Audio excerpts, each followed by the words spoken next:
Mahamoney social. आज आपण आलो आहोत गोरेगाव मधल्या द मराठा किचनचं एकूणच गणित जाणून घ्यायला. आपल्यासोबत उपस्थित आहेत द मराठा किचनचे संस्थापक अभिषेक तुळसकर. नमस्कार, तुमचं महामनी सोशल मध्ये स्वागत आहे. मला आणि प्रेक्षकांना जाणून घ्यायला आवडेल की तुम्ही द मराठा किचनची सुरुवात कधी केली आणि त्यामागची कल्पना काय होती. तर आम्ही द मराठा किचनची सुरुवात 2020 ला केली. कोविड चालूच होता तेव्हाच आम्ही डिलिव्हरी किचन टाकलं होतं द मराठा किचनचं. R&D भरपूर केली होती अगोदर, पण जाणून घ्यायला की लोकांचा रिस्पॉन्स काय असेल किंवा आम्ही आता पाण्यात उतरतो तर त्याच्या अगोदर what a response is was very important आणि क्रुशियल फॉर अस. तर त्यामुळे आम्ही डिलिव्हरी किचन टाकलं. आणि त्यामागील कल्पना म्हणजे खूप वर्षा अगोदर मी डिसाईड केलं होतं की मला महाराष्ट्रीयन रेस्टॉरंट टाकायचं आहे. महाराष्ट्रीयन क्विझिनचं ऑथेंटिक असं जेवण देणारं टाकायचं होतं. आणि काही वर्षानंतर ती कल्पना अशी झाली की आपण मालवणी जेवण सोडून जे इतर भागातलं जेवण आहे महाराष्ट्रात ते पुढे घेऊन यायचं आणि we should focus only on everything that is not from the Konkan belt. आणि त्यामागे कल्पना अशी होती की लोकांना सगळीकडे मालवणी किंवा कोकणातलं जेवण खायला भेटतं आहे. पूर्ण मुंबईत किंवा पूर्ण महाराष्ट्रात तुम्ही पुण्यातही जाल तरी मालवणी रेस्टॉरंट्स हे खूप फेमसच आहे. आणि मराठी माणसाला मच्छीशिवाय करमतही नाही. पण आपले जे बाकीचे भाऊबंधू होते पश्चिम महाराष्ट्रातले, विदर्भातले, पुण्यातले बोला तुम्ही, सांगली, साताऱ्याचे, त्यांच्याकडचं जेवण करणारं कोणच नव्हतं. आणि तेही लोक आले आहेत मुंबईला मायग्रेट करून, पण त्यांच्या जिल्ह्यातलं किंवा त्यांच्या गावचं जेवण करणारं कोणच नव्हतं. तर तेव्हा आम्ही ठरवलं की आम्ही फक्त आणि फक्त त्याच जागेचं जेवण करायचं जे मुंबईत नाही आहे. ते तुम्ही नागपूरचं बोला किंवा विदर्भाचं बोला किंवा तुम्ही पुण्याचं बोला. आणि त्यामागे मराठा किचनचा प्रॉपर जन्म झाला. जसं तू बोललास की तुम्ही कोविड मध्ये स्टार्ट केलं, सो तू आधी क्लाउड किचन स्टार्ट केलं. हां, I would not call it a cloud kitchen, कारण हे खूप असं आतमध्ये असणारं किचन नव्हतं. हे थेट रस्त्यावर घेतलेलं किचन होतं. आणि त्यामागे पण आमचा विचार असा होता की समोर असून तुम्ही जागा बघा, किचन खूप प्लश होतं, एकदम कम्प्लिटली 750 स्क्वेअर फीटचं SS किचन होतं. आणि आमची विचारधारणा अशी होती की आम्ही 5-8 वर्ष अगोदर ह्या किचनमध्ये काढू, त्यानंतर रेस्टॉरंट काढू, कारण प्रॉब्ली नंबर्स यायला, ती टॉपलाईन यायला किंवा नंबर ऑफ डिलिव्हरीज करायला तेवढा वेळ लागेलच. तर मार्केटिंगच्या पर्स्पेक्टिव्हनी ती जागा मेन सिग्नलवर घेतली होती, डोळ्यासमोर घेतली होती आणि कुठे कोण्याकोपऱ्यात घेतली नव्हती, like a proper cloud kitchen. So I would call it a delivery space, आणि जी सगळ्यांच्या समोर होती. आणि त्यामुळे सगळ्यांना दिसायला पण आली आणि लोक आमच्याकडे येऊन सुद्धा जेवण घेऊन जायचे. म्हणजे ती जागा कुठे होती, म्हणजे इथूनच स्टार्ट केलं की? Yes, of course, Goregaon East. गोरेगावमध्ये मी लहानपण काढलं आहे. आणि घराच्या जवळ असणाऱ्या म्हणजे महाराष्ट्रीयन लोकांचं जे संख्या आहे गोरेगावात जास्त आहे. प्लस फिल्म सिटी गोरेगावला आहे. महाराष्ट्रीयन सेलिब्रिटीज भरपूर मलाड गोरेगावच्या आतच राहतात.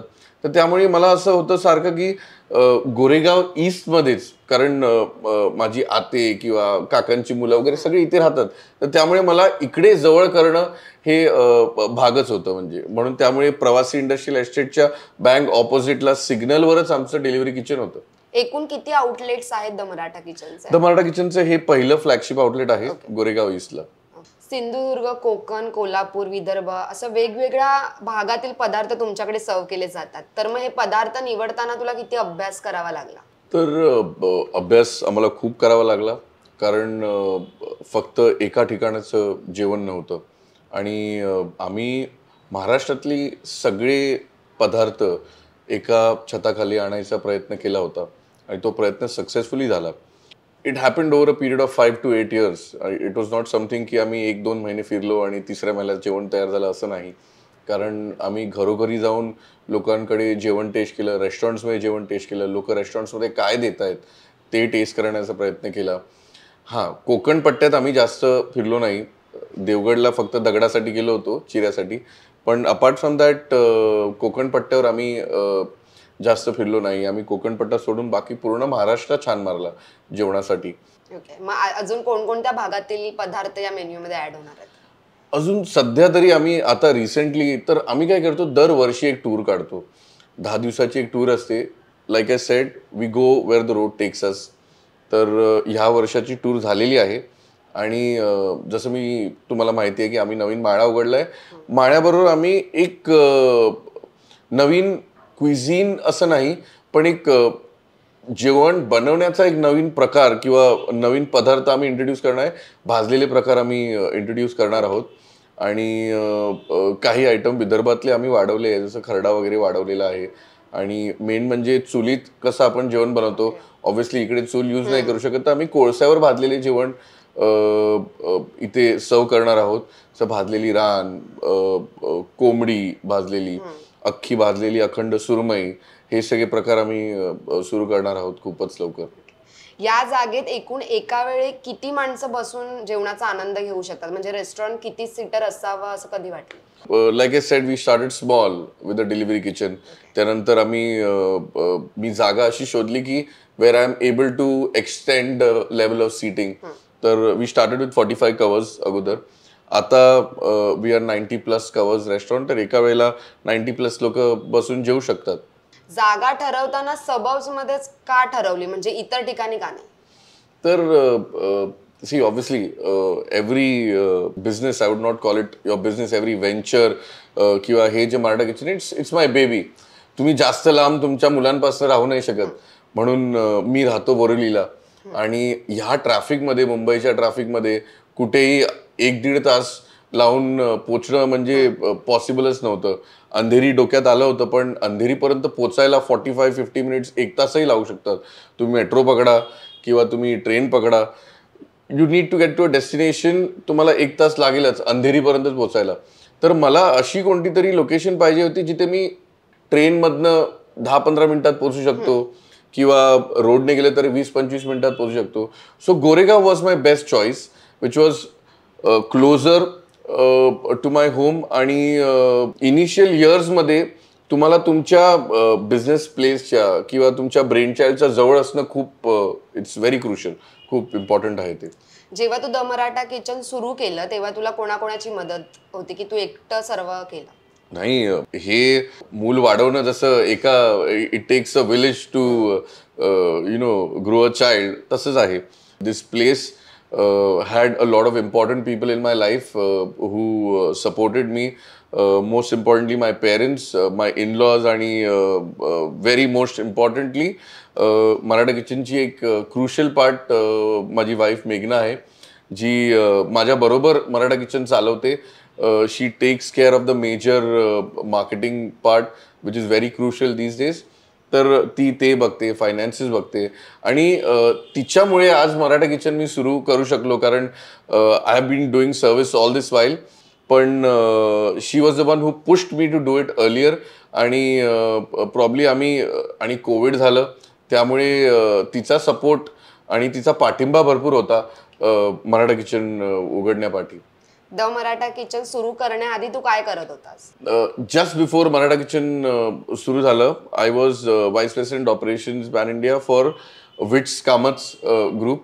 आणि पूर्ण महाराष्ट्रात नाही, पूर्ण इंडियात फिरण्याचं आणि इंडियात जेवढेही आउटलेट्स होते, F&B आउटलेट्स, ह्या सगळ्यांचं रनिंग ऑपरेशनली आणि मार्केटिंग, बिझनेस डेव्हलपमेंट, लॉजिस्टिक्स, हे सगळं माझ्या अंडर होतं.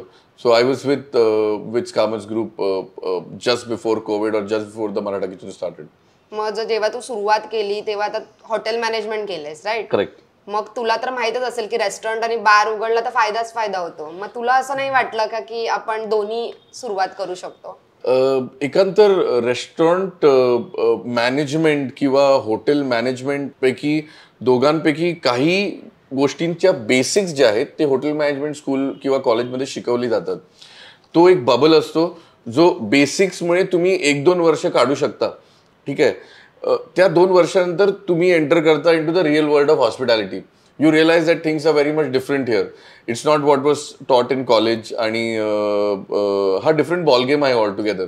तर त्या 2 वर्षानंतर जो ॲक्च्युअली तुमचा प्रोसेस किंवा तुमचा जो जर्नी सुरू होते, that helps you to open up a restaurant किंवा that helps you to open up a venture. आणि फक्त एका पर्टिक्युलर सेगमेंटमध्ये काम करून तुम्हाला रेस्टॉरंट ओपन करायची माहिती भेटणार नाही, किंवा ह्याला सर्वस्व नॉलेज लागतं. यू नीड मार्केटिंगचं नॉलेज लागतं, तुम्हाला वेगवेगळ्या बिझनेस ॲस्पेक्टचं नॉलेज लागतं, तुम्हाला जेवणाचं ॲस्पेक्ट लागतं, तुम्हाला PR चं नॉलेज लागतं. So it is a wholesome thing that comes only after years of experience in various fields of hospitality. तसं आहे. जेव्हा तू द मराठा किचन सुरू केलं, कोविडमध्ये सुरू केलं, तर त्या टायमाला तुझा किती सेल्स झाला होता आणि हे सुरू करताना तू किती इन्व्हेस्टमेंट केली? आमच्या डोक्यात असं काहीच नव्हतं की आम्ही एवढे नंबर्स करू किंवा आणि मला ही गोष्ट माहिती होतं की टेस्ट करण्यासाठी आपल्याला उतरायचे तर obvious choice would be going into a kitchen first. आणि ते किचन बनवायला मला वाटतं आम्ही कमीत कमी एक 15-20 लाख रुपीज स्पेंड केले. का? कारण it was going to be a multi brand kitchen. आणि when it comes to multi brand kitchen तुम्हाला भरपूर इक्विपमेंट्स लागतात, कारण there is conti also, there is Chinese also. Maratha Kitchen was a base brand, Indian Lucknowi cuisine पण होतं, तर हे सगळं पाईपलाईनमध्ये होतं. पण जेव्हा मराठा किचन सुरुवात केली तो 650 स्क्वेअर फीटचा किचन हा खूप छोटा लागायला लागला. आम्ही पहिल्या 13 महिन्यात मला वाटतं जर ऑन पेपर्स बघितले तर 12,000 ते 13,000 ऑर्डर्स केले आणि ऑर्गॅनिकली ग्रो केलं. आम्ही मार्केटिंग अशी काही केलं नाही. ऑफकोर्स इंस्टाग्रामवर आम्ही लोकांना आमचं जेवण दाखवत होतो, पण we did not go full on marketing, असं काही केलं नाही. माउथ पब्लिसिटी भरपूर झाली आमची. आणि आम्हाला पहिल्या 3 महिन्यात जे आम्ही एक्सपेक्ट करत होतो की आम्हाला प्रॉब्ली 2 वर्ष लागतील नंबर्स यायला, म्हणजे द नंबर ऑफ डिलिव्हरीज यायला, तर ते आम्हाला पहिल्या 3 महिन्यातच भेटले होते. ओके, पहिल्या महिन्यात किती डिलिव्हरी आल्या होत्या? पहिल्या महिन्यात बघायला गेलं तर I think like I sed ऑगस्टमध्ये आम्ही सुरुवात केली होती. काम किंवा पायथा टाकला होता मराठा किचनचा. We started in November, around in the second week of नोव्हेंबरला आम्ही सुरू केली होती. आणि in the first month I guess त्या 20 दिवसात मला वाटतं 300 ऑर्डर्स केली होती आम्ही, which is a big number for any brand starting in the first 20 days. Yes. दिवसाला तुला किती ऑर्डर्स येतात? दिवसाला currently in the dining division we do round about 80 to 100 orders दिवसाला. तुमच्या हिरव्या मसाला आणि अळणी वाटपाबद्दल काय सांगशील? म्हणजे प्रेक्षकांनाही जाणून घ्यायला आवडेल की त्यात काय वेगळं आहे. आता हिरवा मसाला लाईक आमच्या दरेक डिश मागे एक स्टोरी आहे, दरेक डिश मागे आठवण आहे. आता हिरवा मसाला जो होता तो आम्ही त्याचा जो बर्थ झाला होता for the Maratha kitchen, of course तो बांद्याला झाला होता. Banda is a town which is on the borders of Maharashtra and Goa. तर त्या मसाल्यात काही टचेस गोवन क्विझिनचे पण आहे आणि महाराष्ट्रीयन क्विझिनचे पण आहे. आणि मी जेवायला गेलो होतो माझ्या आतेकडे, चुलत आतेकडे, आणि तिकडे हिरव्या मसाल्याचा जन्म झाला होता. तो मसाला आम्ही शिकून इकडे मराठा किचनला आणून त्याला डिकन्स्ट्रक्ट केलं आणि कोळंबीसाठी वेगळा हिरवा मसाला बनवावा लागला आणि चिकन आणि मटणासाठी वेगळा हिरवा मसाला बनवावा लागला. तसंच अळणी हा प्रकार मी पुण्यात खूप वर्ष अगोदर ट्राय केला होता and I was in love with it. अळणीचं जे वाटप किंवा जो मसाला आहे खूप सिम्पल आहे, पण तो चॅलेंजिंग ह्यामुळे झाला कारण अळणी बेसिकली सूप आहे. ठीक आहे, ते तो रस्सा आहे जो लहान मुलांना किंवा सिनियर सिटीजन्सला दिला जातो for because it's very healthy. तो अर्क आहे त्याच्यात चिकनचा किंवा मटणाचा, खूप फ्लेवरफुल आहे. तर त्या गोष्टीसाठी आम्हाला एक वाटप तयार करायचं होतं, कारण फक्त अळणी पाणी त्याच्यात इंद्रायणी घालून तो अळणी भात बनत नाही, किंवा तुम्हाला उकड बनवायचं असेल तर ते होत नाही, त्याला एक वाटण लागतंच. तर ते एक वाटण आम्हाला बनवायला लागलं. चॅलेंज त्याच्यात असा होता की अळणीचा फ्लेवर तसाच असायला पाहिजे, पण त्याला एक बॉडी द्यायची होती आम्हाला. तर ते बॉडी देण्यासाठी जो वाटप हे लागलं that was a bit challenging, पण इट केम आउट रिअली वेल. तुला आवडणारा पदार्थ कोणता आहे? मला आवडणारा पदार्थ असं स्पेसिफिकली असं सांगू नाही शकत, पण हां म्हणजे what brings magic to me किंवा what brings magic to the Maratha Kitchen is Maratha chicken masala and the Maratha chicken fry. मी दर दिवशी जेव्हा किचनमध्ये एंटर करतो, दिवसातून 2 वेळा मी टेस्टिंग करतो सगळ्या जेवणाची. तर मराठा किचनचा जो मराठा चिकन मसाला आहे, त्या मसाल्यावर मी आयुष्य काढू शकतो असा आहे तो. तो मसाला घरगुती आहे की? घरगुती आहे. तो आम्ही बनवलेल्या वाटणावर आणि आतमधल्या बनवलेल्या आमच्या मसाल्यावर चालतो. आणि जेवढ्यांदा मी टेस्ट करतो तेवढ्यांदा मला वाटतं वाह, काय मजा आली खाऊन. आणि same with Maratha chicken fry, चपातीने मी तो मसाला ट्राय करतो. Every time I try it, every single time I want to try it with another piece of chapati or bhakri.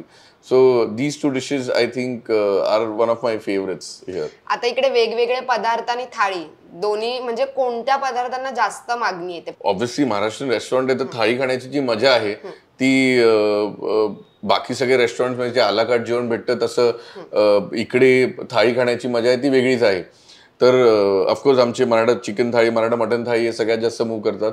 पण त्याला सोडून ज्या 2 थाळ्या जबरदस्त मूव्ह होतात ती आहे कोल्हापुरी मटन थाळी आणि आमची गावरान चिकन थाळी.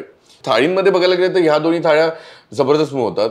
आणि जर तुम्ही आलाकाट डिशेस बघायला गेलं तर I would say Maratha mutton fry, आमचा चिकन किंवा मटन अळणी भात आणि आगरी प्रॉन्स ताव फ्राय, हे 3 डिशेस सगळ्यांचे खूपच फेवरेट आहेत इकडे. या थाळीचे आणि या पदार्थांचे प्राइस रेंज कसे ठरवले? आता प्रत्येक डिशची किंवा प्रत्येक आयटमची प्राइस ठरवणं हे डिपेंड करतं on what that item is. आता फॉर एक्झाम्पल थाळीची प्राइस कधी तुम्ही जास्त ठेवू नाही शकत, बिकॉज तुम्ही भरपूर आयटम टाकत तर दर एक आयटमला तुम्ही पकडून तुम्ही ते थाळीची प्राइसिंग डिसाईड नाही करू शकत. Thali is always on a higher side, cost wise तुम्हाला हायर पडते, because what you are doing is somebody is paying a premium price to get everything experience. तर costing wise it is always higher. तू एका व्हिडिओमध्ये म्हणाला होतास की Savji is a feeling. मग सावजी सोडून बाकीचे कोणते पदार्थ आहेत जे खूप खास आहेत तुझ्यासाठी? Like I said, Maratha chicken masala, Maratha chicken fry is always going to be close to me. But असा एक पदार्थ आहे जो मला खूप आवडतो, खूप अंडररेटेड आहे, पण काही लोकांनी ट्रायही नाही केलाय. तो आहे तिखलं. आमचं प्रॉन्सचं किंवा मोरीचं तिखलं खूपच भारी होतं आणि खूप सिम्पल अशी प्रेपरेशन आहे. पण ते तिखलं मी कधीही तांदळाच्या भाकरीबरोबर खाल्लं किंवा इंद्रायणी भाताबरोबर जराशी डाळ घेऊन साईडला खाल्लं तर इट क्रिएट्स मॅजिक. खूप सिम्पल प्रेपरेशन असून अशी त्याची चव येणं इज समथिंग डिफरंट आणि खूप लोकांना ते आवडतंही. आणि जे लोक तिखलं खायला येतात ते लोक तिखलंच खायला येतात. त्यांचे फिक्स्ड आयटम असतात तिखलं, तांदळाची भाकरी आणि इंद्रायणी भात, दॅट्स इट. ओके. तुमच्या पदार्थांमध्ये रंगाची विविधता तर आहे. इकडचं इंटेरियर, इकडचे रंग ठरवताना कसे ठरवते? तर जेव्हा हे हॉटेल करायचं ठरवलेलं होतं तेव्हा ऑब्व्हियसली माझ्या डोक्यात 100% एक व्हिज्युअलायझेशन होतं. आणि आम्ही बेसिकली इथे घरच्या पद्धतीत जेवण करतो, तर मला एक घरच्यासारखंच लुक द्यायचं होतं. आणि आमच्या गावी पण चिऱ्याची घरं आहेत, बाबांच्याही गावी, आईच्या गावी चिऱ्यांची घरं आहेत. तर माझ्या डोक्यात एक गोष्ट तर नक्की होती की मला चिऱ्याचं करायचं आहे इंटिरियर्स. आता मुंबईत चिऱ्याचं इंटिरियर करणं म्हणजे तुम्हाला जागा पाहिजे ओपन, आणि मग ते चिरे आणा आणि ब्लॉक. तर आता हे कसं करावं, तर चिरे आणायला आम्ही भरपूर ठिकाणी फिरलो. मी माझ्या गावी गेलो, माझ्या गावी पण चिऱ्याची खाण आहे, पण तिकडचा चिरा जमला नाही. रत्नागिरीला गेलो, राजापूरला गेलो. फायनली आम्हाला देवगडला जो एक्झॅक्ट कलर, एक्झॅक्ट फिगर्सवाला जो चिरा होता तो तिकडे भेटला. आम्हाला एक काका भेटले मालवणला जे चिऱ्यांची जे ब्लॉक्स असतात त्यांना चिऱ्यांची टाईल्स बनवून देतात. तर ते आम्ही बनवून घेतलं. आणि गेरू रंग वापरायचा, कारण मातीचा कलर आहे आपल्या तो महाराष्ट्राच्या. दुसरी गोष्ट म्हणजे तुम्ही खाली जाल तर तुम्हाला वॉशरूमचे वॉल्स दिसतील किंवा सीटिंग दिसेल, तर ते अंगणात जे बसण्याची जागा असते ती कशी अनफिनिश्ड असते, किंवा जे वॉशरूम असतं ते घराच्या बाहेर असतं आणि ते अनफिनिश्ड असतं. तर ते लुक आम्ही त्याला दिलं आहे, कारण जिथे आपण जेवण बनवतो घरी तिकडे वॉशरूम नसतं युजली गावी. त्यामुळे तसं आम्ही लुक खाली दिलं आणि सीटिंगही तशी केली. आता काउचेसला करायचं तर काय करायचं, रंग ऍड करायला आम्ही खण वापरला. म्हणजे ती साडीच वापरली. साडीचं आम्ही त्याला सांगितलं तुम्ही अस्तर वगैरे चढवा, साडी चढवा आणि त्याचे तुम्ही कुशन्स बनवून घ्या. तर एक ब्युटिफुल असा रंग ऍड ऑन झाला.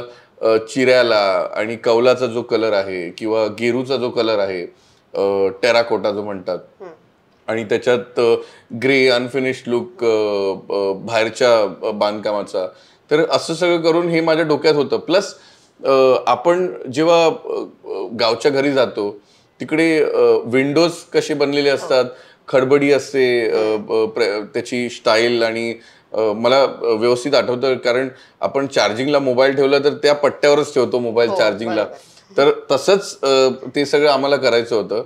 आणि हे सगळं अमॅलगमेट करून आम्ही आमच्या आर्किटेक्टला सांगितलं की दिस इज व्हॉट वी वॉन्ट, आणि देवळी वगैरे घालणं, कारण हे सगळं आपल्या घरात असतं. हे तुम्ही रेस्टॉरंटमध्ये तुम्हाला बघायला भेटणार नाही, तर ती घराची फील आम्हाला द्यायची होती लोकांना. When you come inside it should take you back to your memory, की मला असं वाटायला पाहिजे की मी गावी बसून जेवतोय करून. तर मॉडर्न लुक आम्हाला द्यायचाच नव्हता. मग तुम्ही खाली जाल तर तुम्ही बघाल की स्विचेस आमचे जुने आहेत. आम्ही एक जुना फोन शोधून आणला आहे कुठनं तरी, जो आपण फिरवून फिरवून लावायचो 30-40 वर्ष अगोदर. तो फोनही आहे, कारण तो माझा फेवरेट टाइमपास असायचा आजोबांच्या घरी. तर ब्लॅक फोन होता, मला आठवतं. ब्लॅक फोन भरपूर शोधला, भेटला नाही, तर आम्ही ग्रीन फोन वापरलाय, आणि ते स्विचेस आहेत जुने. तर हे सगळं करून we have given it a look of a old native home. That is what we done. एकूणच इंटिरियर करायला तुला म्हणजे अंदाजे किती खर्च आला?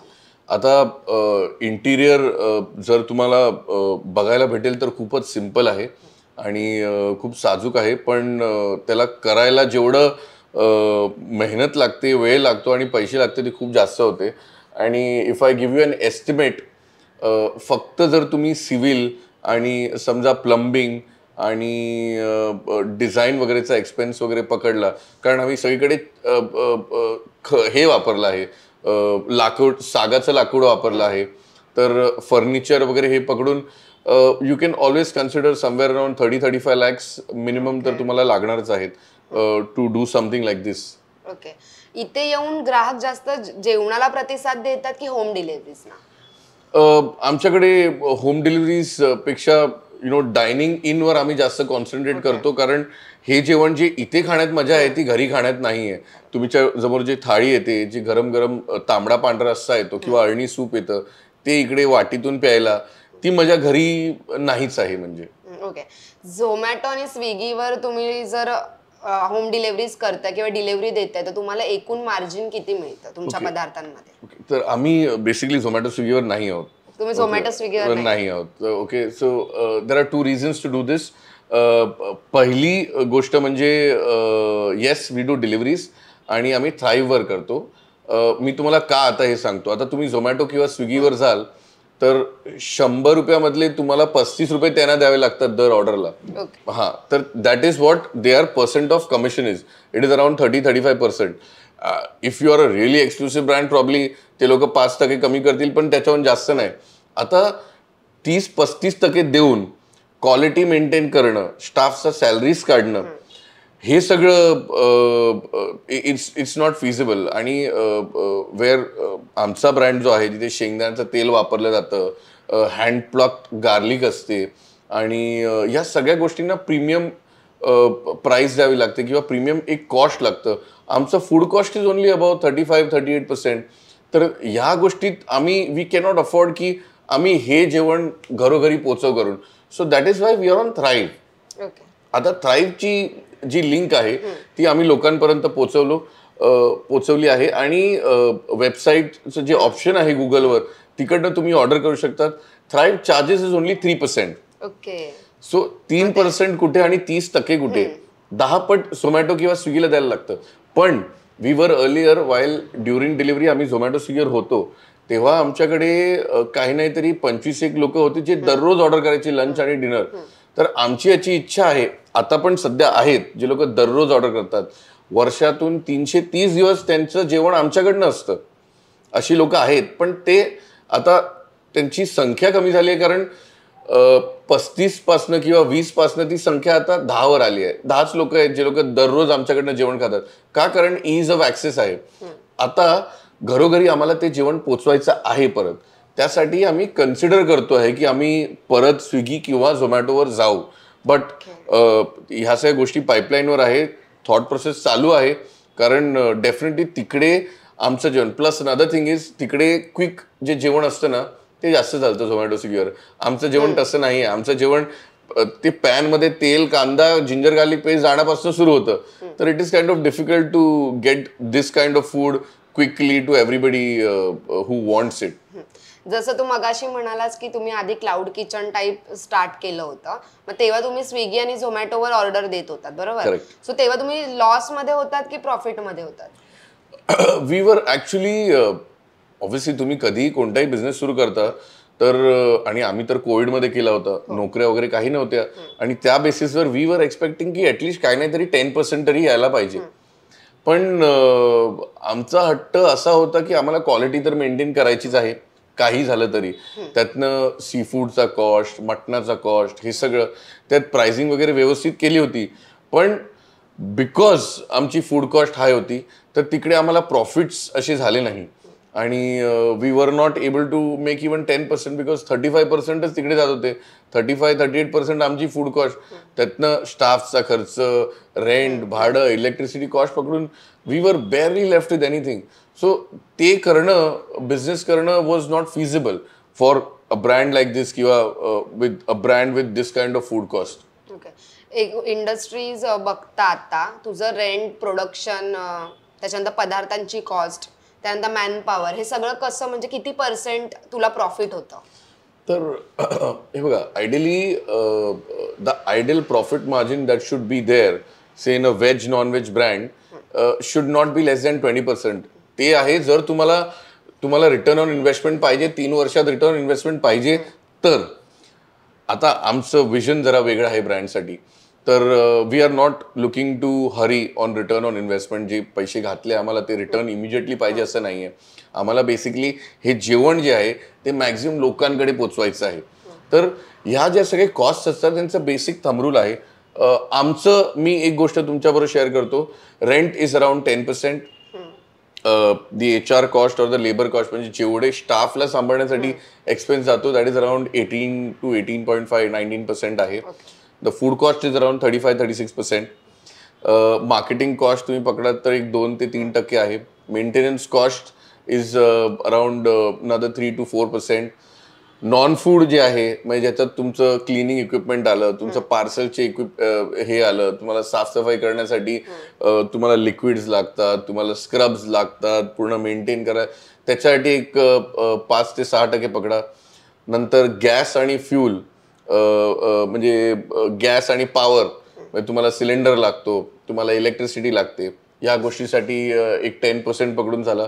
तर आमची जी मार्जिन करंटली आहे इज नॉट मोर दॅन 11% और 10%च्या वरती नाही आहे.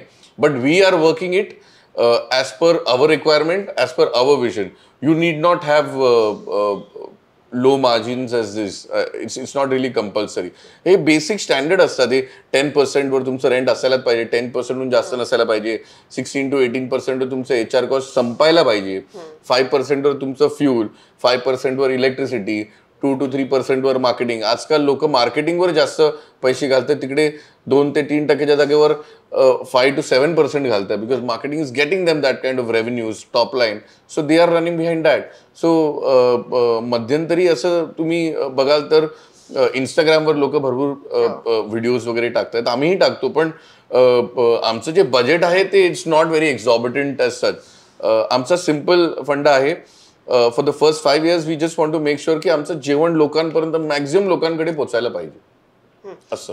जसं तू मगाशी म्हणालास की तुमची जास्त मार्केटिंग ही माउथ पब्लिसिटीद्वारे होते, मग तुम्ही मार्केटिंगवर जास्त फोकस का नाही केला? आम्ही मार्केटिंगवर जास्त फोकस का नाही केला त्याचा पहिला फटका आम्हाला ऑक्टोबरमध्ये भेटला होता लास्ट इयर. आणि ऑफकोर्स आम्ही ऑलवेज बिलीव्ह करत होतो की ऑर्गॅनिकली व्हायला पाहिजे. कारण because you should not have too much crowd before your complete ready for the crowd. आणि आमच्यावर तेच झालं होतं. लास्ट ऑक्टोबरमध्ये काय झालं होतं, वेन एक इव्हेंट झाला होता इथे. एक महाराष्ट्रीयन डिरेक्टर आले होते आणि त्यांना जेवण वगैरे खूप आवडलं, जागा खूप आवडली बनवलेली, आणि एक मूवी रिलीज होणार होता. त्या मूवीच्या रिलीजसाठी त्याने एक प्रेस कॉन्फरन्स ठेवली होती. आणि लाईक ऑलवेज मी खूप हट्टी होतो आणि मी सांगितलं होतं की सर जास्त आम्ही टेबल वगैरे देऊ नाही शकणार, कारण सॅटर्डेला करायचं आहे तुम्हाला. तर किशोरी गोलबोले मॅडम आल्या होत्या, त्या आमच्या गेस्ट आहेत आता, त्या येतात रेग्युलरली इथे. मग Siddharth Jadhav, Gaurav More is also comes whenever he is here, he also comes over. आणि त्याच्यामुळे ते पूर्ण हास्य जत्रेचे पूर्ण टीम वगैरे ते लोक येतात आणि दादा हे द्या हे द्या ते द्या, आणि ते लोक व्यवस्थित जेवण वगैरे जातात.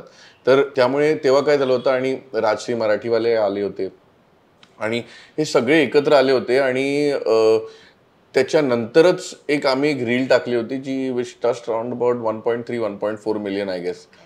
आणि एवढी गर्दी व्हायला लागली, literally waiting time went to 2.5 hours 3 hours. आणि आम्हाला स्वतःला वाईट वाटायला लागलं की हे होतंय, आम्ही लोकांना बसवू नाही शकत आहे. काही लोक, भरपूर लोक नाराज होऊन परत जात होते. We had people coming from Nashik, अंबरनाथवरनं लोक येत होते, आणि आताही लांबून लोक येतातच आहे. पण तेव्हा आम्ही बोललो की आपण जरा एक ब्रेक देऊया, आणि आपण कॉन्सन्ट्रेट करूया फक्त आणि फक्त एका गोष्टीवर, की आपण लोकांपर्यंत हे पोचवण्याचा प्रयत्न करूया की आमचं जेवण काय आहे, आणि आम्ही का मराठा किचन उघडलं आहे, आणि कसं आम्ही इथे जेवण बनवतो किंवा काही. आणि त्यामुळे आम्ही काय केलंय की एक फक्त लिमिटेड बजेट ठेवलं आहे मार्केटिंगसाठी पूर्ण वर्षासाठी, आणि त्याच्यावरच आम्ही कॉन्सन्ट्रेट करतो. आणि we segregate that amount over a period of time, and we stick to that. आता सिनॅरिओ वेगळा आहे. आम्ही आता 90 कव्हर्स केले आहे. Now we are completely pumped up to get as many as people as possible. आता ह्या वर्षी आम्ही we will take the marketing budget from 2% to probably 5% and try to double it, so that जेवढी लोक परत गेली होती नाराज होऊन, सगळ्यांना परत आतमध्ये येऊन इमिजिएटली विदाउट वेटिंग आम्ही बसवू शकू असं. आता तू जसं बोललास की खूप सेलिब्रिटीज इथे येतात, तर सेलिब्रिटींची खास डिश कोणती आहे? भरपूर कमी सेलिब्रिटीज मला ओळखता येतात. मेजरली माझा स्टाफच ओळखतो सेलिब्रिटीजला, कारण आता 15 वर्षापासून मी इंडस्ट्रीमध्ये आहे. तर टीव्ही बघण्याचा जो चान्स असतो तो मला फक्त एका ठिकाणी भेटतो, तो सलूनमध्ये. हा, जेव्हा तुम्ही शेव करायला बसता किंवा तेव्हा म्हणजे लिटरली टीव्हीकडे लक्ष असायचं, कारण टीव्ही बघायला भेटतच नाही. रात्री तुम्ही 12-1 वाजता पोचाल किंवा सकाळी 3 वाजता पोचाल, त्यानंतर टीव्ही नसतो बघायचा, तुम्हाला जेवून गपचूप झोपायचं असतं. तर घर म्हणजे लॉज होतं लिटरली. तर सेलिब्रिटीज येतात, जेवतात, काही लोक वेट पण करतात प्रॉब्ली. आणि कोणाचं असं स्पेसिफिकली असं बोलू नाही शकत. पण हा, आता काही लोक आहेत जे बॉलिवूडमधले पण आहेत जे रेग्युलरली ऑर्डर करतात. मी त्यांचं नाव वगैरे घेणार नाही, पण एक आहेत स्पेसिफिकली जे त्यांना आमचा अळणी भात खूपच आवडतो. आमचा प्रॉन मसाला फ्राय अप्रतिम वाटतो त्यांना. तर त्यांचे 3 आयटम हे फिक्स असतात, ते प्रॉन मसाला फ्राय, चिकन अळणी भात आणि तांबडा रस्सा. त्याबरोबर चपात्या वगैरे ते मागवतात, पण हे 3 आयटम त्यांचे फिक्स असतात. बाकी आपले जे मराठी सेलिब्रिटीज पण येतात, परत I will not name anybody, they have been ordering with us since we were a delivery kitchen. तर काही व्हेजिटेरियन आहेत, तर त्यांचा फेवरेट आयटम म्हणजे अख्खा मसूर फ्राय आहे, मराठा चिकन फ्राय आहे, बाजरी ज्वारी भाकरी बरोबर ते मागवतात. अगोदर भाकरी तांदळाची होती, तर तांदळाच्या भाकरी चपाती बरोबर मागवायचे. त्यांच्या घरी जेवणही जातं. त्यांच्या घरी पार्टीज असली की बल्कमध्ये आम्ही जेवणही पाठवतो. त्यांच्या गोरेगावलाच राहतात ते, आणि त्यांना सोडून जे इकडे येतात रेग्युलरली त्यांची मटन थाळी फिक्स असते, आणि काही लोकांची कोल्हापुरी थाळी फिक्स असते. तर त्यांचं फिक्स असतं, तेवढं ते जेवण वगैरे ते लोक निघतात. जसं तू आता म्हणालास की काही सेलिब्रिटीज व्हेज पण ऑर्डर करतात, म्हणजे इथे व्हेजही मिळतं. हा, मग व्हेज आणि नॉनव्हेज कसं प्रतिसाद कसा आहे व्हेजला? तर व्हेज जेवण टू बी व्हेरी फ्रँक खूपच छान आहे. युजली कसं होतं की ज्या रेस्टॉरंटमध्ये तुम्हाला नॉनव्हेज भेटतं तिकडचं व्हेजमध्ये तुम्हाला अगोदर तर ऑप्शन्स खूप कमी असतात. आणि दुसरी गोष्ट म्हणजे ज्या लेवलवर नॉनव्हेज असतं त्या लेवलवर व्हेज कधीच नसतं. पण आमच्या इथे काही गोष्टी अशा आहेत की हट्टामुळे आम्ही ते हे केलंय की नाही, आपल्याला नॉनव्हेज जेवढं चांगलं आहे तेवढं व्हेज चांगलं असायलाच पाहिजे. तर आमच्या इथे तुम्ही वांग्याचं भरीत बाजरी भाकरी खाल्ली किंवा ज्वारी भाकरी ठेचा खाल्ला. आता नवीन एक आयटम येणार आहे, भेंडीच्या भाजीचा ठेचा. भेंडीच्या भाजीचा ठेचा, त्यावर बाजरी भाकरी आणि दही, हा एक आयटम येणार आहे, तो पण जबरदस्त हिट होणार आहे. पिठलं भाकरी आमचं खूप लोकांना खूपच आवडतं पिठलं भाकरी, खूप सिम्पल प्रिपरेशन आहे. शेवभाजी खूप आवडते. तुम्ही आमची जिऱ्याची डाळ आणि इंद्रायणी भातही खाल्ला तरी आमच्याकडे भरपूर पुणेकरच आहेत, तुम्ही बिलीव्ह नाही करणार. ते लोक इकडे आले की त्यांचं फिक्स डिश ह्या 2 डिशेस फिक्स असतात, जिऱ्याची डाळ इंद्रायणी भात, जिऱ्याची डाळ इंद्रायणी भात, हे तर त्यांना इथे खायचं असतं. तर अशा प्रकारे व्हेजला पण भरपूर प्रसिद्ध आहे. काही दिवशी नॉनव्हेज संपत नाही. आमच्याकडे असं ट्रेंड आहे की आम्ही जास्त एकदम बल्क कुकिंग करत नाही, कारण एव्हरीथिंग इज आला मिनिट आणि इट इज फ्रेशली कुक. थाळीचं पण जेवण गरमागरम जेवणात येतं, थाळीत येतं, कारण ती जेवायला जी मजा आहे ती वेगळी आहे. तर व्हेज जेवण कधी कधी प्रॉब्ली 10-10:30 पर्यंत संपून जातं. नॉनव्हेज असतं, व्हेज संपतं. तर व्हेजला पण तेवढाच प्रतिसाद आहे जेवढा नॉनव्हेजला आहे. जे व्हेजिटेरियन्स आहेत ते नियमितपणे 3 वर्षापासून ती व्हेज थाळी खात आहेत, तीच थाळी खायला ते लोक येतात इथे. सर्वात महागडी डिश कोणती आहे इकडे आणि त्याला जास्त प्रतिसाद मिळतो का? हा, आता सर्वात महागडी डिश बघायला गेलो तर आम्ही चणक करतो. चणक आता हा गोव्याचा खूप फेवरेट फिश आहे. त्याला चोणक म्हणतात किंवा चणक म्हणतात. अलिबाग किंवा पनवेल साईडला त्याला जिताडा म्हणतात. जिताडा हा खूपच प्रीमियम मासा आहे आणि आपले खूप युरोपियन रेस्टॉरंट्स खूप वापरतात and they use it as a sea bass. तर तुम्ही कोणत्या मेक्सिकन रेस्टॉरंटमध्ये घाल किंवा European restaurant, they serve it as a sea bass. खूप प्रीमियम फिश आहे तो. आम्हालाच काहीतरी round about 1400 to 1500 rupees per KG पडतो. ओके. आणि कधी कधी 2000 रुपये किलोला पण जातो तो. तर ती एक खूप एक्सपेन्सिव्ह अशी डिश आहे. पण तो चणक एक खूपच प्रीमियम फिश आहे आणि लोक तो चणक खायला इथे येतातच येतात. चणक तवा फ्राय खायला खूपच लोक गर्दी करतात. मल्टिपल आउटलेट्सचा काय फायदा असतो आणि त्या आउटलेट्समध्ये साधारण किती अंतर असावं जेणेकरून बिझनेस हॅम्पर होणार नाही असं तुला वाटतं? Okay, so will take the first part first. आता मल्टिपल आउटलेट्सचा डेफिनेटली फायदा असतो. जसं आम्ही खाली 300 स्क्वेअर फीटचं किचन आहे, 750 स्क्वेअर फीटचं रेस्टॉरंट आहे, तसंच आम्ही वरती सुद्धा 300 स्क्वेअर फीटचं किचन आणि 750 स्क्वेअर फीटचं रेस्टॉरंट केलंय. कवर्स डबल झालंय. So it's almost like starting a new restaurant. Same amount of money has gone into this. Of course licensing part वगैरे ते सोडून बाकी सेम अमाऊंट खाली जे गेले सेम वरती गेले, कारण आम्ही काही चेंजेस असं केलं नाहीये. तर जेव्हा तुमचे कवर्स वाढतात तेव्हा तुमचं ऑब्व्हियसली रेव्हेन्यू पण वाढतं. रेव्हेन्यू वाढतं म्हणजे तुमचं प्रॉफिट मार्जिन पण वाढतच आहे. तर दोन्ही ठिकाणी केली तर कसं आहे की कोणता आउटलेट जर कमी चालत असेल, दुसरा आउटलेट जास्त चालत असेल, तर they kind of balance it out. But obviously there is some kind of profit that you are making extra एका आउटलेटपासनं. आणि कसं आहे की तुम्ही सिंगल हेड आहात, एका आउटलेटपासून पण तुम्हीच प्रॉफिट घेताय, दुसऱ्या आउटलेटपासून तुम्ही राहतो. It is very obvious that you are doubling your profit. आता when it comes to location, तर आम्ही गोरेगाव ईस्टला आहोत. आमच्याहून 1-1.5 किलोमीटर लांब नेस्को आहे. नेस्कोमध्ये रेस्टॉरंट उघडतायत आणि ते रेस्टॉरंट जे आहे ते स्पेसिफिकली त्या क्राऊडला सर्व करतायत. ठीक आहे, त्या क्राऊडला सर्व करतायत आणि तेवढे जे कॉर्पोरेट्स आहेत त्या लोकांना सर्व करतायत. It is a close compound. ठीक आहे. जर मी प्रॉबेबली मराठा किचन तिकडे उघडलं तर ह्या गोष्टीला जास्त, ह्या लोकेशनला जास्त फरक पडणार नाही, बट पडूही शकतो. There is going to be a difference. But again तिकडे पण तुम्ही रेव्हेन्यू जनरेट करता, इकडे पण करताय. लाईक आय सेड, एका ठिकाणी जास्त कराल, एका ठिकाणी कमी कराल.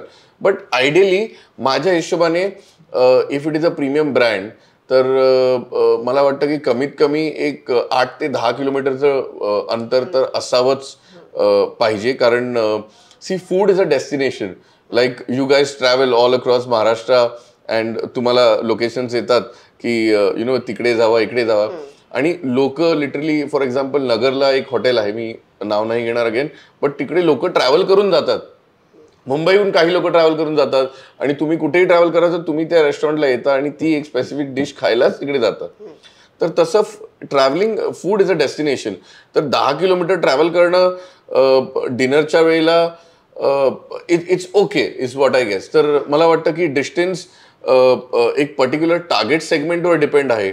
एकीकडे टार्गेट सेगमेंट दुसरं असू शकतं, एकीकडे फॅमिलीज असू शकतं, एकीकडे ट्रॅव्हलर्स असू शकतात आणि एकीकडे कॉर्पोरेट्स असू शकतात, which is a very big source of income. तर there is no specification as such की तुम्हाला एवढे किलोमीटर झालं. इन माय ओपिनियन असं आहे की कमीत कमी 10 किलोमीटरचं रेडियस तर तुम्ही असायलाच पाहिजे करून. द मराठा किचनची जर शाखा म्हणजे नवीन आउटलेट ओपन करायचं ठरलं तर कुठे ठरेल? माझ्या मनात जे लोकेशन आहे ते स्पेसिफिकली बघायला गेलं तर परळ आहे. ओके. हा, परळ अगेन का? For two most important reasons. Again Parel जिथे आहे it is not a very high street place, तर रेंट तिकडे कमीच असावी. ओके, तुम्ही जर लालबाग साईडला जाल तर तुम्ही लोअर परेल साईडला जाल तर your rent is going to shoot up. ठीक आहे, क्राऊड सेम भेटणार आहे तुम्हाला. ठीक आहे, क्राऊड राईट तुम्हाला माझगाव पासनं करी रोड, परळ, लालबाग, दादर हा सगळा क्राऊड परळला येऊच शकतो. परळ कारण तिकडे ऑब्व्हियसली रेंट्स कमी असावे, तर Parel is going to be our next destination hopefully. पुढील येणाऱ्या वर्षात तू द मराठा किचनला कुठे बघतोस? तर obviously we wish to do only just a couple of restaurants within Mumbai. Like I said, Parel is a destination, next destination और one of the destination for the Maratha Kitchen. आम्हाला एक highway outlet करायचा आहे जे मनात आहे, which should probably be somewhere on the Kalyan side किंवा towards Vasai Virar side. आणि apart from that I think will be done with Mumbai. आणि we of course want to go abroad, कारण तुम्ही UK बोला, तुम्ही दुबई बोला, तुम्ही US बोला, तुम्ही कॅनडा बोला, इकडे आपली महाराष्ट्रीयन क्राऊड किंवा इंडियन क्राऊड ॲज सच भरपूर आहे. आणि अनफॉर्च्युनेटली आपली माणसं जेव्हा तिकडे रेस्टॉरंट उघडत आहे, they are unfortunately catering the firangs there और they are catering the white people there, जी माझ्या हिशोबाने चुकीची गोष्ट आहे. तुम्ही जर तुमचा ब्रँड उघडताय, तुम्ही आपल्या माणसासाठी उघडा. आपली माणसं कुठूनही ट्रॅव्हल करून येतील तिकडे. इनफॅक्ट ट्रॅव्हलिंग इझी आहे.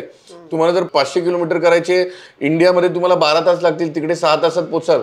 Because the roads are free, there is less of traffic, तर ते तिकडे पॉसिबल आहे.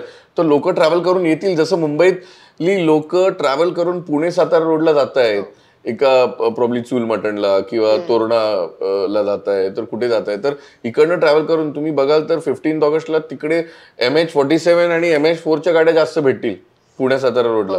तर तसं तिकडेही ट्रॅव्हल करून येतील लोक. तर मराठा किचनची for Maratha kitchen, the Maratha kitchen, माझं विजन असं आहे की मुंबई कव्हर केल्यानंतर we would definitely want to go overseas. Okay. Restaurant बिझनेसमध्ये येणाऱ्या उद्योजकांना, नवीन उद्योजकांना तू कोणत्या 3 गोष्टींकडे लक्ष द्यायला सांगशील? सगळ्यात अगोदर म्हणजे I would highly recommend that before running behind profits, run behind excellency. You have to make sure that your brand is at an excellent position. Don't let investors come in, okay, and put you down.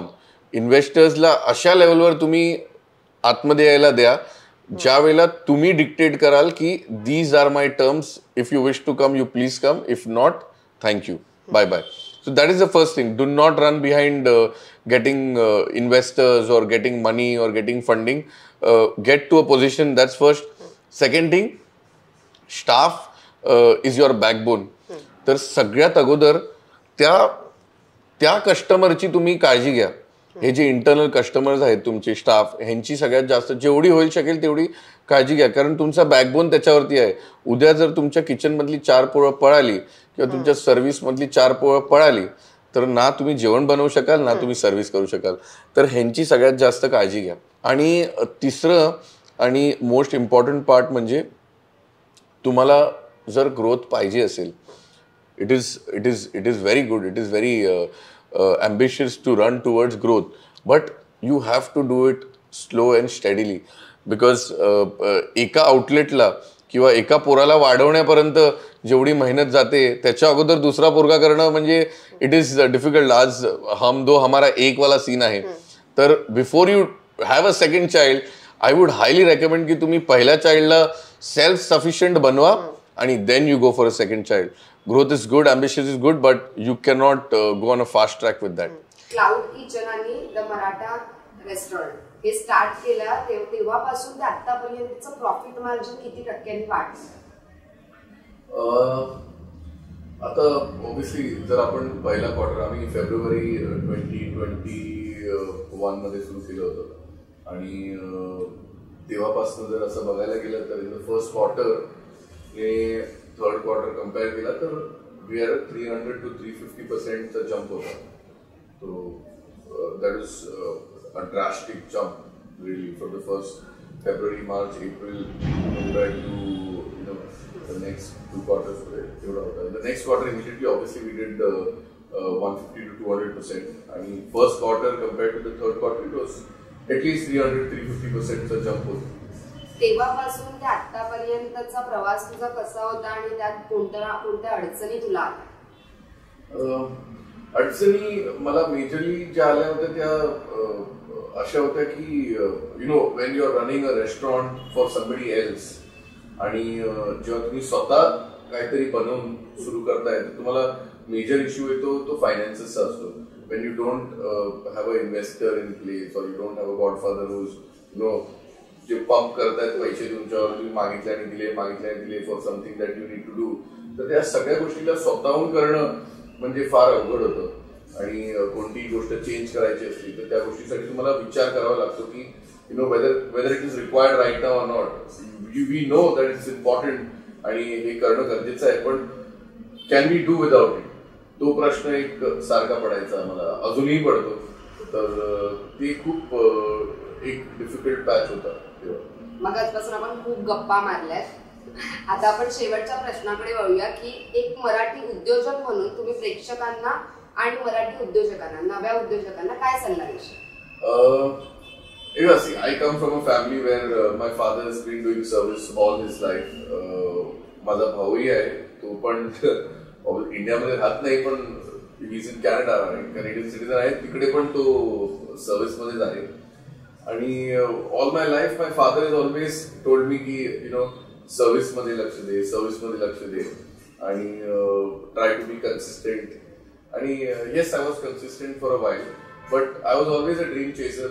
आणि त्या dream चेसरला एक poster देणारी माझी बायको आहे जी गुजराती आहे आणि तिच्या her veins the blood is of a businessman. She herself was a very successful businesswoman. Obviously, after marriage, she had to choose between our business and her business. So she chose our business because तिने बघितलं होतं की मी कसं crores or lakh rupees turnover करून n number amounts of profits कमावून दिले होते. Obviously, the companies that I work for. तर तिचं असं होतं, when you can do it for somebody else, why can't you do it for yourself? तर तो जो एक गॅप आहे तो फक्त ट्राय करण्याचा गॅप आहे. तर मला सगळ्यांना हे म्हणायचं आहे, ऍटलिस्ट सगळ्या महाराष्ट्रीयन युथला, सगळ्या युवासेनाला हे म्हणायचं आहे की it is just about trying that one thing. तुम्ही ट्राय नाही केलं तोपर्यंत तुम्हाला कळणार नाही. आणि एक गोष्ट लक्षात ठेवा की जेव्हा तुम्ही बिझनेस करताय तुम्ही असं नका कन्सिडर करू की तो एक सेकंड इन्कम आहे. तुम्ही जर त्याला सेकंड इन्कम करून तुम्ही त्याला कन्सिडर केलं, it will always remain a second income. आणि तुम्ही सर्व्हिस मध्येच राहाल, बिझनेस मध्ये कधी मूव इन नाही करू शकाल. तुम्हाला सर्व्हिस मधनं मूव आउट करायचं आहे. तुम्ही एक कॉर्पस रेडी करा स्वतःसाठी की मला माहिती आहे की जर मला बिझनेसने मला जर प्रॉफिट्स नाही झाले किंवा I am not able to support my living, एक कॉर्पस रेडी करून ठेवा की तुम्हाला माहिती आहे की 2 वर्षाचा कॉर्पस माझ्याकडे रेडी आहे. आणि then jump into the business. आणि it need not be something very big. It can be anything small. You can start with something with rupees 1 lakh rupees, 50,000 rupees, 20,000 rupees. काही करू शकता. आणि ते सुरू करण्याच्या अगोदर तुम्ही pay a lot of attention to R&D. भरपूर टाइम द्या R&D साठी. R&D साठी काही खर्च एवढा लागत नाही. तुम्ही R&D वर खूप लक्ष द्या आणि त्याच्यानंतर तुमचा जो प्रोडक्ट आहे तो मार्केटमध्ये लॉन्च करा. It doesn't matter weather it is a software, weather it is a food product किंवा रिटेल प्रोडक्ट आहे, काही असून दे.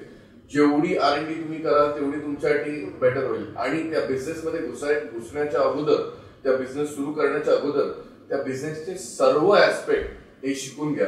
कारण तुम्ही जोपर्यंत सर्व्हिस करताय, तुमच्या पाठिंबा आहे, ते 10 डिफरंट डिपार्टमेंट सगळे तुम्हाला पाठिंबा देतात, तेव्हा जाऊन तो एक प्रोडक्ट विकला जातोय त्या मालकाचा. पण when you do this, when you are the owner, तुम्हाला ह्या सगळ्या गोष्टी स्वतःहून करायच्या. या सगळ्या गोष्टी शिकून घ्या आणि डेफिनेटली बिझनेस मध्ये तुम्ही उतरा आणि you will definitely be successful. धन्यवाद, तू आम्हाला इतका तुझा वेळ दिलास. द मराठा किचनचं गणित तर तुम्ही जाणून घेतलंय. आता इथे येऊन त्यांच्या खास पदार्थांची चव देखील घ्या आणि आम्हाला महामनी सोशल या युट्यूब चॅनलला सबस्क्राईब करायला विसरू नका. या चविष्ट गप्पा तुम्हाला कशा वाटल्या या आम्हाला कमेंट बॉक्समध्ये नक्की कळवा आणि या पदार्थांची चव चाखण्यासाठी द मराठा किचनला नक्की भेट द्या. आणि हो, महामनी सोशल या यूट्यूब चॅनलला सबस्क्राईब करायला विसरू नका.